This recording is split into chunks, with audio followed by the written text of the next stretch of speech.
Hello, everyone, and welcome to our fireside chat with the incredible Mita Mallick, who is a Wall Street Journal bestselling author, LinkedIn top voice, and cultural changemaker. Mita is joining us today to share insights from her upcoming book, The Devil Emails at Midnight: What Good Leaders Can Learn from Bad Bosses. Mita, thank you so much for joining us. Oh, Gabi, thank you so much for having me. I'm so excited to have this conversation with you today. We are thrilled to have you. And I would love to jump right in and hear about what inspired you to come up with this book. Why focus on bad bosses?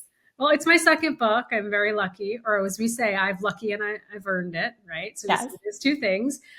I was thinking about this book or thinking about my second book about 2 years ago. And the story is my mother was staying with me in New Jersey, and we got a frantic call from her neighbor in Boston that her home had been flooded. And so we raced up there. It was a cold New England day, and a pipe had burst and froze from her attic, and it went through the whole house. And Gabi, if you've ever gone into a soaked house, or we think about wildfires and people's homes being destroyed, it is really traumatic. And so I'm in my childhood bedroom trying to save things. I find a spelling bee certificate from the second grade. I find the newspaper in elementary school I was the editor-in-chief of, and I find a journal. And if you know me, I love a good notebook, even from a young age. And in this notebook, Gabi, in my 20s, I had written down the names of all the bad bosses I had and little sort of details about them. And it was this moment where I thought to myself, wow, this is like a burn book from Mean Girls. But also, what if I'm in someone's notebook? What if I am listed as a bad boss somewhere? And that's where the idea came from, because if you follow me in social media, follow my writing, I've written about how to survive toxic workplaces, how to survive a bad boss. But what if we are the bad boss? What if we're the person, either knowingly or unknowingly, who's contributing to this culture? And I talk about how bosses make or break inclusion, right? I've seen a stat on social media, which more than your partner, your best friend, your mom, your kids, your family, your boss can have the biggest impact on your mental health.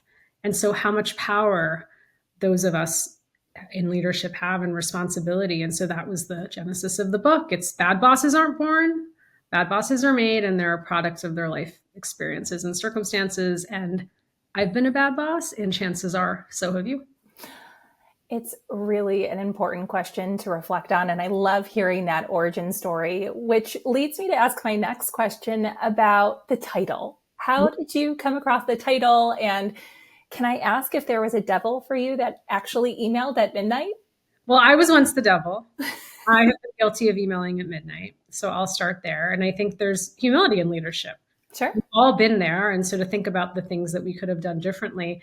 So I opened the book. There's 13 bad bosses. I am one of them. We'll get to that in a second.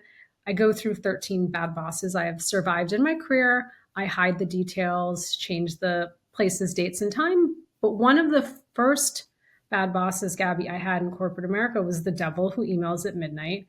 And this was a leader who did not have time for me during the day and would not make time for me. And I was like the golden retriever who would chase her around the office, trying to find time with her, chasing her to the parking lot or to the cafeteria. Like I just wanted time with her.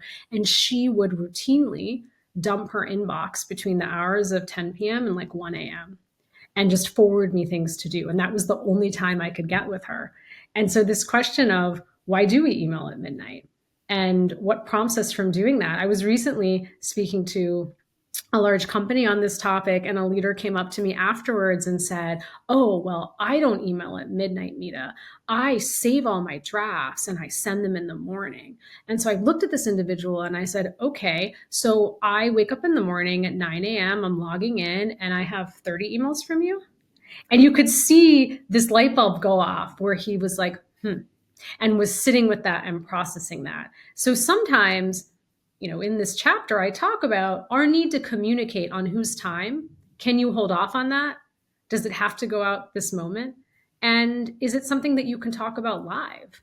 Why does it have to be an email form and email communication? And I'll end by saying, time is the most precious commodity we have. And it's the biggest complaint in relationships. You don't have enough time for me.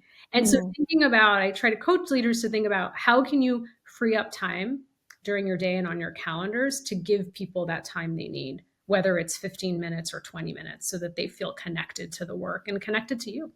Super important. And what a great observation. I think we've all been trained maybe or taught to use the schedule send, whether that's on email or Slack. I use it as well. But gosh, I'm going to be extra mindful of when I'm scheduling those messages to go out. So no to the midnight emails and maybe not the 9 a.m. Yes. Schedule send either. So 9 a.m. Yeah. which is a great segue to my next question, which is, what are those moments where we might find ourselves creeping into bad boss territory, and maybe unintentionally, right? I'm guilty of those scheduled sends, as I just mentioned. So would love to hear your insights on that.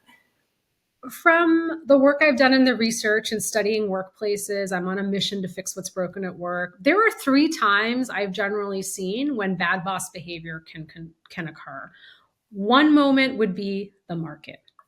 Right now, we're sitting in a big upheaval of the market. I don't need to tell you all that. When there is constraints, pressure that the company is going under because of the market, it can also cause pressure to the boss, right? So there's number one. Number two is if my boss is under pressure or duress, their job is changing. They feel stuck in their career. They have things they're dealing with their own boss, bad boss behavior. It's going to trickle down. And then finally, the third is I might, as I have, become a bad boss because of things happening in the workplace to myself, to my team, my own career, and things that are happening at home that I'm bringing into work. There's no line anymore that separates work from home. That line is gone. And so many times I'm bringing things in, whether I realize it or not, things that I'm struggling with personally into the workplace, and I'm acting out in ways that I shouldn't be. So those are primarily three times where I've seen bad boss behavior really spike. That makes sense. And which bad boss behavior do you think is the most common, but maybe rarely talked about? Most common. There's many, but the one that's my favorite is toxic positivity. And I talk about this. It's one of my chapters, the boss who was filled with toxic positivity. And this person was like the corporate Pied Piper. He was charming. He was a great teacher, great coach. You wanted to be around this person because they just cared about you, gave you that time, taught you things, but also spewed Instagram quotes like, what doesn't kill you makes you stronger, right? You can get through this. I believe in you. And so particularly in times when the market is under duress and companies are really pivoting and trying to think about how they can stay, in some cases, survive, right? Or in some cases, make targets. It's really thinking about what's realistic versus overly optimistic. And so I share a story when we had this really hot new innovation in the marketplace, and supply chain told us we could not produce the product anymore because a key ingredient was not available. Our supply chain partners are telling us this. And this individual decides to add $1 million to the forecast. And it's like, we can do it. We can do it. And I'm like, we can do it. Like, we want to do it, but we don't have this ingredient. And I'll never forget Gabi. I share the story. I'm sitting in my year-end review and I get like a bare merit increase. I got a very low bonus. And the reason is, well, you missed the $1 million target. And I was like, what? So, that is what we have to be careful of, particularly in tough times, not balancing realism with optimism and really helping our leaders and teams think through what are the problems that we can solve and that we can't actually solve, right? And I think this is, again, really reflective of people who surround themselves with yes people. I don't want to hear no. I only want to hear yes, yes, yes. And then at the end, I'm going to dock you because you said you could make it happen, even though we all knew you couldn't do it. Mm-hmm. Yeah, that's a really great advice and insight. And I think an area that we'll all have to be mindful of, especially given the current landscape that we're navigating. And we have many folks who are tuning in who are leaders today or aspiring leaders. And I'd love to share a few practical ways for them to lead with intention and avoid becoming the bad boss, as you mentioned in your book. Any advice for those folks? I would start with really continuing to hone self-awareness. really sit down, and this isn't during the day in between meetings. Maybe you can take a half day or a few hours to go to a coffee shop, go to your favorite place, take a journal, take a notebook, get an iPad, and jot down things that you think you're really good at, your strengths, and then start to really sit in the uncomfortableness. What are the things that make me uncomfortable? What are the things that I think I need to work on? What have I heard in the past from people? Right? If there's a piece of feedback that you have repeatedly heard in your career, is that something you should think about and listen to? And then the next thing I would say is ask your boss for feedback. Now, some bosses might just say, keep killing it, keep doing what you're doing, but you want to be really specific and say, as we ended the meeting with the vice president, he asked me the following questions, and I actually responded with solution A and B. Do you think I should have brought up solution C? So if I just ask somebody, tell me how you think I'm doing, or tell me how you think that went, it can elicit a lazy response because we're all sometimes on autopilot and the detail isn't there. But if you ask specific questions, you're more likely to get the feedback. And then the third thing I would encourage everyone to do is to go to trusted colleagues and ask for feedback. So I'm not going to just have coffee with Gabi and sit down and be like, Gabi, give me feedback. Tell me what you think. What do I need to work on? Because I really want to get promoted. And Gabi might be like, whoa, whoa, whoa. This is like I thought we were just getting coffee. And this is the first time we haven't met in months. And okay, this is overwhelming. What if I actually wrote to Gabi and said, Gabi, I'm really looking forward to coffee on Friday. I know we haven't met in a while. Would love your career advice and coaching. I'm thinking about what it would take to get to the next level. Here are 3 strengths that I have, and here are some things I want to work on. Just would love to get your advice in person. Now I've given Gabi the time to process it ahead of time. And then she can either in the moment, in the meeting, say, here's what I've been thinking, or I just need some bit more time. But if you do that and you show vulnerability, people are more likely to give you feedback. And then guess what? In a few weeks, Gabi might come to me and say, hey, remember that coffee we had? I want to have another coffee. And actually, can you now give me feedback? Right? And so you start to create a culture of getting feedback and you become more self-aware. And the final thing I'd say, like, if you're doing employee engagement survey results, don't ignore them. Like, believe your people when they're giving you that feedback, because too many times we actually get the feedback and we don't want to hear it. Yeah.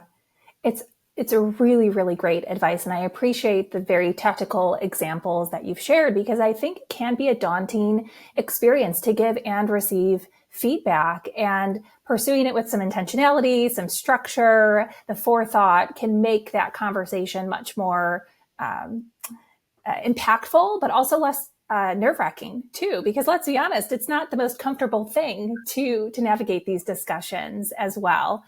And as a follow-up to that, is there a certain cadence that you recommend? I am a huge advocate for continuous feedback, even in those micro moments after a meeting, but wanted to see what your thoughts were, Mita, if there's an ideal reoccurrence or cadence that these discussions should be taking place. So if you are waiting for the annual performance review, or you are waiting for the employee engagement survey results, game over. Like, that is not the time. Like, exactly what you're saying, Gabi. It's always on feedback. So I love that. It's the micro moments. You've just finished a project that either went really well or didn't go well, or you just walked out of a meeting with the CEO, or you just presented a pitch to a big client, a potential client. Those are the moments where you can ask for really specific feedback. And what you should also be doing is, if you're not doing this, you either find a notebook, Excel spreadsheet, Google Sheet, you start to jot down your wins every month, right? Because that's also part of the feedback. Feedback doesn't always have to be negative, right? It's also positive as well. Sure. So make sure you're collecting those things. And so you should be doing it, really auditing, I'd say, on a monthly basis, monthly, quarterly basis. I like that. Thank you. I'd like to pivot to one of the behaviors that you call out in the book, and that's taking credit for others' work. We've all been there. I'd love to hear your advice for someone who feels unseen or maybe undervalued by their manager. So I am the proud daughter of Indian immigrant parents. They gave me a lot of great cultural gifts, which did not serve me well in corporate America, including keep your head down, work hard, stay out of trouble. I don't know where that came from, because I was scared of my own shadow as a kid. And you will be recognized, right? You will be recognized. That's not how corporate America works. I was also taught to stay behind the scenes. You want to be in the spotlight. Like, it's okay. Your work will speak for yourself. And that's not how it works. And so I can say, on one hand, people stole my work and took advantage of me. I can also say I didn't always step up for those opportunities. And so if your work is being actively stolen, be careful of who you're sharing your great ideas with. I hate to say it that way, but it's true. Rather than sending a text or a Slack, why not create a document where your ideas are really captured with your name on it? I hate to say that, but that is some of the ways that I've started to protect my work and did in my career. If you are leading a team, and let's say I'm leading the team, Gabi was one of the key contributors. Gabi, for whatever reason, cannot be at the meeting. Either we're not going to let her be at the meeting, which is a whole other conversation, bring me back for that, or she's traveling or she's out. Why can't I create a slide at the beginning of the presentation to say, I'm here on behalf of the team, excited to present this recommendation. Here are all the people that actually inputted. Why can't we do that? Why can't I have her picture, her title, her name, and do that? And say, I just want to recognize Gabi, Amanda, Mita, and go through all the names. Sure. It's difficult, right? Not that difficult.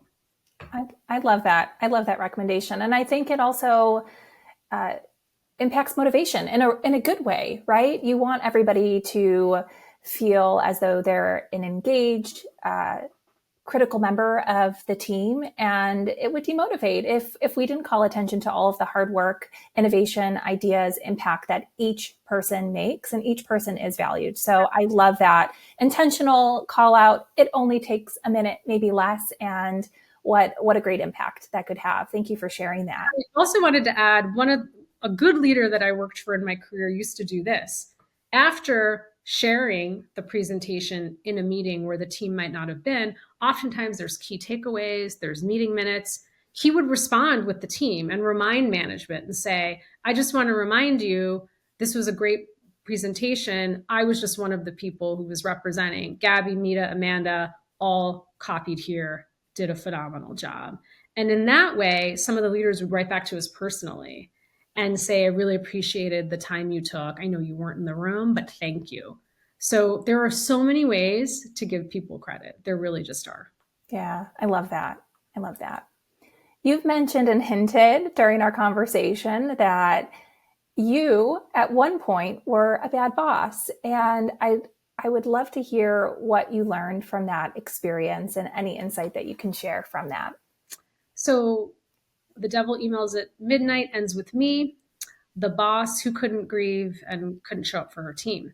I lost my dad suddenly in 2017, and I went from a really good leader to a terrible boss. I lost him so suddenly, I didn't have time to process my feelings. I didn't grieve in the way I should have. I also showed back up at work, and my former manager at the time, 3 weeks later, was like, oh, you finally got your mojo back. Great. And so it was like I had gotten the flu and people were trying to get me to get over it. And for anyone who's been on a grieving journey, my heart goes out to you. I'm sorry for your loss. It is really difficult when we don't talk about grief at home and in our workplace. And so part of what I talk about in The Devil Emails at Midnight is how to show up for coworkers who have lost someone. What kind of policies do we need around bereavement leave? And how just to create a culture where when you show up for people in the moments that matter the most, the impact you have, you can't even describe, but it is loyalty that I can't even the people who showed up for me and the company and those, I can't even express the gratitude I have. And I actually stayed quite a bit of time after because there's no employee handbook that teaches us what's the right thing to do. You just have to do the right thing in the moment. Well, thank you for sharing your story, and I'm sorry for your loss. But yes, through those tough times, you can really form those strong professional relationships, that loyalty, and that's what matters. That's what people remember too. So thank you. And at the heart of the book, it's hopeful. What is one thing, Mita, that you want every reader and every leader to walk away with? I want everyone to think about just one behavior they want to work on, whether it's tendencies to micromanage or macromanage. I've been there, or be uncomfortable sharing the spotlight, or, a little sprinkle of toxic positivity. How do we hold ourselves accountable? Back to self-awareness. But imagine if we all showed up at our workplaces tomorrow and worked on one behavior for ourselves. Imagine the ripple effect that would have. And that's what I really hope when you all read the book, that you really think about that one thing you can do differently tomorrow when you show up at work. Wow. Well, thank you, Mita, for joining us today and sharing such powerful insights, and for reminding us that even the toughest leadership lessons can lead to real growth, even if it's just starting off with that one thing. To everyone who's listening in, thank you still for being here. Whether you're a seasoned leader or just starting out, I hope this conversation left you feeling inspired and maybe a bit reflective as well.